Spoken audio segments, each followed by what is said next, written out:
going to show you how to make a cheap Jeopardy board for when you don't want to use technology. It saved me more than once for when electricity went out at school, my projector bulb blew, or I wanted to shake things up in a class. You need 3 pieces of poster board, glue, duct tape, 4x6 index cards, Post-it notes, and a marker. You can make it easily for under $10 at Dollar Tree, and it's worth $1 million. The 3 poster boards are, there's one, there's a second one, and then I have one cut in half to create the bottom. I have 4x6 index cards here. I have them taped across the back, butted the joint, or the edges butted up to each other so it'll fold easily. It folds so nicely. And then I put duct tape around the top so I could keep a piece of tape right there to put on my whiteboard. And then when I was done, I just folded it down against the duct tape so that it never pulled the poster board paper off. It kept it so neat and tidy. Well, as best as it could be for my artistic skills. Then I just, with a marker, put, I went to 500 and I did 6 categories, and you take the index card and you put glue on the left and right side. It worked really well for me. I didn't need to put glue on the bottom. It was okay with me if it kind of, the card hung out the bottom a little bit. These are all 4x6 cards. If you put a 3x5 card in there, which I did use sometimes, it wouldn't hang out quite so far in the top. But it really didn't matter. And it doesn't go anywhere because this is flat and there's enough tension with the card that you can just glue on the 2 sides and it works pretty well. You can choose your teams however you want. I usually chose Girls Against Boys. I picked a team leader.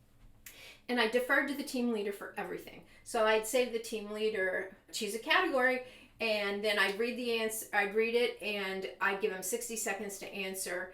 And then it didn't matter what else I heard in the room. I always waited for that team leader to answer, because sometimes I'd hear right answers, wrong answers, people whispering, whatever. And I waited for the team leader to tell me what their answer was. And then I always said to them, "Is that your final answer?" Because then they could, and they're not going to come back on me and say, "Well, I didn't mean that, I didn't, blah, blah, blah, whatever." So I'd always say, "Is that your final answer?" And here's how I kept score, which was really quick and easy. Instead of turning around and writing the score down and keeping a running tally of the score, if they got it correct, I'd put it in one pile. If the other team got it correct, I'd put theirs in a separate pile, and then incorrect answers I put in a third pile. So at the end of the game, I took Team A's responses and added 200, 400, whatever it was, and then I took Team B. That way, I never turned my back to the class.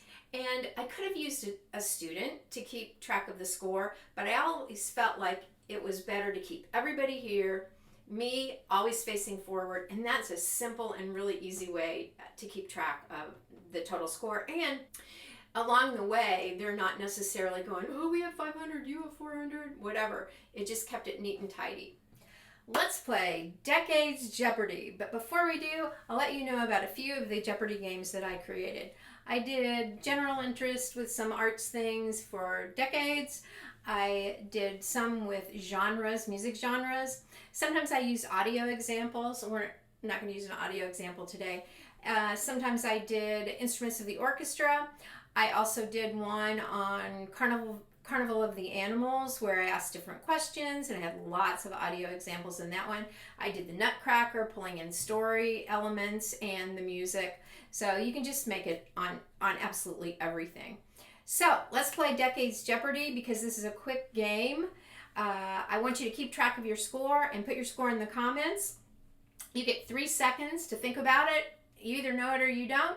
And I've got 60, 70, 80, 90s, thousands, and tens. I think we're going to do all of them in the 2000s. So here we go.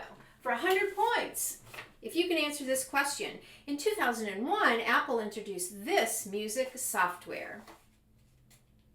And the correct answer is iTunes. Give yourself 100 points if you got that right. 200. In 2002, this singer became the first American Idol. Correct answer, Kelly Clarkson. Give yourself 200 if you got it right. For 300, this blind R&B singer died in 2004. Correct answer, Ray Charles. Give yourself 300 if you got it correct.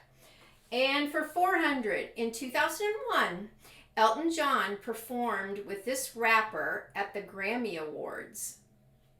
Correct answer, Eminem. Give yourself 400 if you got that right.